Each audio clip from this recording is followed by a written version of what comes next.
So this is my video about the English school system. Before you're 3 years old, you go to daycare.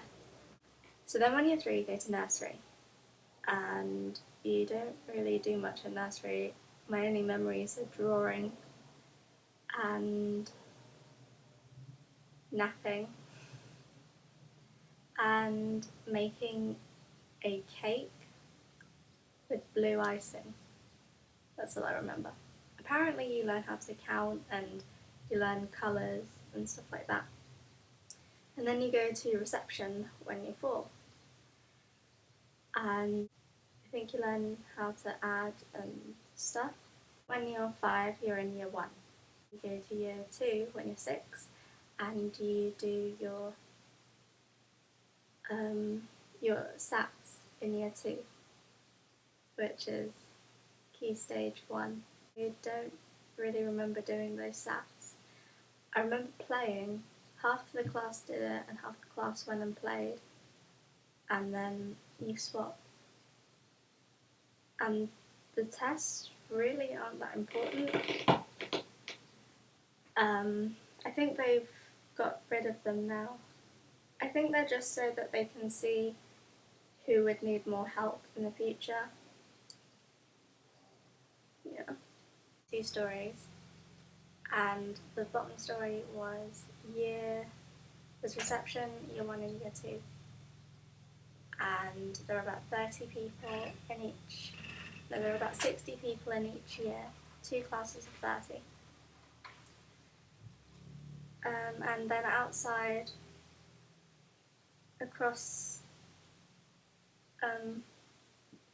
outside was the nursery, and they had a gate around them and walls and everything, so they were completely separate. Then when I got to year 3 and I was 7, I went up to the second story. Then you go to year 4 when you're 8, year 5 when you're 9, year 6 when you're 10, and then you do another set of SATs. Key Stage 2. And you're still in primary school in year 6. But in my year 6, we were in a completely different part of the school building. It was all new and and then you go to secondary school and you're 11 when you're in year 7, and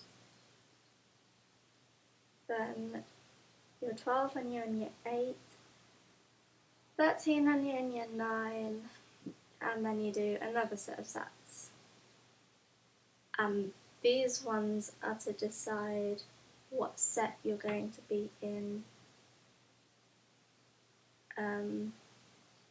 when you get to the GCSE grade. I think. I'm not sure what SATs are for. I don't even know what they stand for. Oh, I just saw what SATs were, what SATs stood for. Standard Assessment Tests. Finally I know. Yeah, so you do more SATs in year 13 and year 9, and then you go to year 10 and you start doing the GCSEs. And in my high school, there was 2 buildings and 2 sites, and in one of the sites you had year 7, 8 and 9, and then in the upper building you had year 10, 11. Oh, and 12 and 13. We had a 6th form as well, so. So then year 10 you start doing your GCSEs, and you're 14, then you're 11, you're 15, and then you can leave once you turn 16. You can leave after year 11. You finish GCSEs, most of the people will be 16, there might be some 15-year-olds left who turn 16 in like August, the youngest people of the year. and then you can go find a job, something, but it's not really that great to do that because you don't find good jobs. Then when you're 16, you can carry on going to sixth form and do your A-levels,